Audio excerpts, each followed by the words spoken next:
क्या आपने कभी सोचा है कि भारत के बहुत से शहरों और कस्बों के नाम जयपुर, गाजियाबाद, फरीदाबाद, शाहगंज, सुल्तानगंज जैसे होते हैं। इनके पीछे पूर्व, बाद और गंज शब्द जुड़े होते हैं, लेकिन आखिर इन शब्दों का मतलब क्या होता है? क्या ये सिर्फ एक संजोग है या इसके पीछे कोई बड़ा ऐतिहासिक और सांस्कृतिक रहस्य छुपा हुआ है? क्या पुर सिर्फ पुराने शहरों को दर्शाता है या इसके पीछे की हिस्ट्री कुछ और है? और बाद क्या सिर्फ बादशाहों से जुड़ा है या इसके पीछे भी कोई दिलचस्प कहानी छुपी है? और गंज का मतलब क्या है? सच में बाजार होता है या इसके पीछे की हिस्ट्री भी कुछ और ही है? तो दोस्तों, आज की इस वीडियो में मैं आपको बताऊंगा कि पूर्व, बाद और गंज का मतलब क्या होता है, आखिर ये इन जगहों के नाम के पीछे क्यों लगाए जाते हैं। दोस्तों, आज की वीडियो काफी इंपॉर्टेंट भी है, इसलिए वीडियो को लास्ट तक जरूर देखें। और अगर वीडियो पसंद आए तो वीडियो को लाइक करें और कमेंट करके जरूर बताएं कि ये इन्फॉर्मेशन आपको कैसी लगी। तो चलिए बिना देरी के वीडियो को शुरू करते हैं। दोस्तों, सबसे पहले हम पुर शब्द का मतलब समझते हैं। दोस्तों, पुर एक संस्कृत शब्द है जिसका मतलब होता है किला, और किला शब्द हमें मिलता है ऋग्वेद से। दोस्तों, ऋग्वेद हिंदू धर्म के 4 वेदों में से सबसे प्राचीन और महत्वपूर्ण वेद है। इसे भारतीय संस्कृति और सनातन धर्म का सबसे पुराना ग्रंथ माना जाता है और इस ग्रंथ की रचना का समय 1500 ईसा पूर्व माना जाता है। दोस्तों, ऋग्वेद में पुर शब्द उन जगहों के लिए इस्तेमाल किया जाता था जो या तो कोई शहर थे या कोई किला।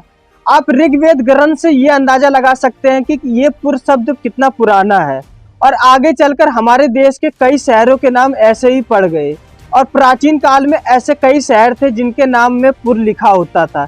एग्जाम्पल के लिए जैसे महाभारत काल में हस्तिनापुर था, इस शहर में पुर शब्द का इस्तेमाल किया गया था और ये परंपरा भी इसी तरह चलती आई और आज भी इसका पालन हो रहा है।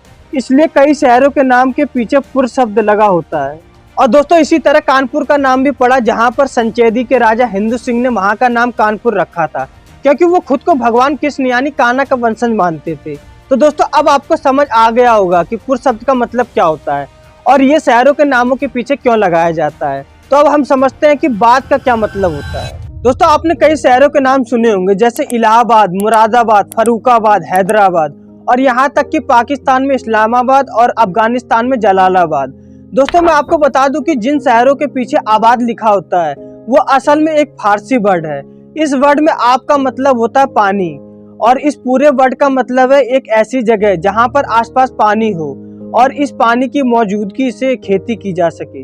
तो इससे ये समझा जाता था कि ये जगह रहने लायक होगी जहां पर लोगों की जरूरतों का सामान हो और लोग अपना जीवन यापन कर पाए। एग्जाम्पल के लिए दोस्तों, मुरादाबाद शहर रामगंगा नदी के किनारे पड़ता है, इसलिए इसके नाम के पीछे आबाद लिखा होता है। और गंगा नदी के किनारे बसे इलाहाबाद के नाम में भी इसलिए आबाद लिखा होता है। हालांकि दोस्तों, कई इतिहासकार ये भी कहते हैं कि मुगल काल में बादशाहों ने अपने नाम के साथ शहरों के नाम रखना भी शुरू कर दिया था और इस नाम के पीछे भी आबाद लगाना शुरू कर दिया था, जिसकी वजह से दोस्तों वहां के लोगों को जगह के नाम को लेकर एक नई पहचान मिल जाती थी। वहीं दोस्तों, मुगलों की निशानी भी उस जगह पर रह जाती थी। एग्जाम्पल के लिए उत्तर प्रदेश में एक जिला है फिरोजाबाद, और दोस्तों इस शहर का नाम फिरोज शाह के नाम पर रखा गया था। इसी तरह दोस्तों, आपने कई जगहों के नाम सुने होंगे जिनके पीछे गंज लिखा होता है, जैसे लखनऊ में पड़ता है हजरतगंज और दिल्ली में पड़ता है दरियागंज, मलकागंज और इसी तरह और भी। लेकिन क्या दोस्तों, आपको पता है कि इन नामों में भी गंज जो लिखा होता है उसका मतलब क्या होता है? तो दोस्तों, गंज शब्द के ओरिजिन की अगर हम बात करें तो इंडो ईरान लैंग्वेज के ग्रुप में मीडियन लैंग्वेज एक आती थी। उस समय में इस शब्द को खजाना रखने वाली जगह के लिए यूज किया जाता था। फिर आगे चलकर इस वर्ड को और जगहों पर भी यूज किया जाने लगा। और अगर हम देखें तो संस्कृत में भी गंज शब्द का जिक्र हमें मिलता है। माना जाता है कि ये शब्द संस्कृत के गज शब्द से निकलता है और आगे चलकर इस वर्ड के और भी नए नए मतलब बनते चले गए और इस दौरान इस शब्द का इस्तेमाल मंडी और बाजार वाली जगहों पर किया जाने लगा जहां खूब भीड़ भाड़ हो और शोर शराबा हो। दोस्तों, पुराने समय में जिन जगहों पर बाजार लगते थे उस जगह को फिर गंज कहा जाने लगा। मैं आपको एक एग्जांपल से समझाता हूं कि दिल्ली के दरियागंज में पहले दरिया के किनारे यानी यमुना नदी के किनारे बाजार लगता था, तब से इसे दरियागंज कहा जाने लगा। और दोस्तों, ठीक दिल्ली में एक ऐसा ही बाजार है, सदर बाजार।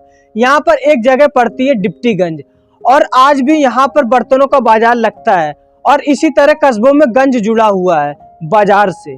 तो दोस्तों, उम्मीद है आज की वीडियो आपको पसंद आई होगी। वीडियो अच्छी लगी तो लाइक कर देना और कमेंट में बताएं कि आप किस शहर से हैं।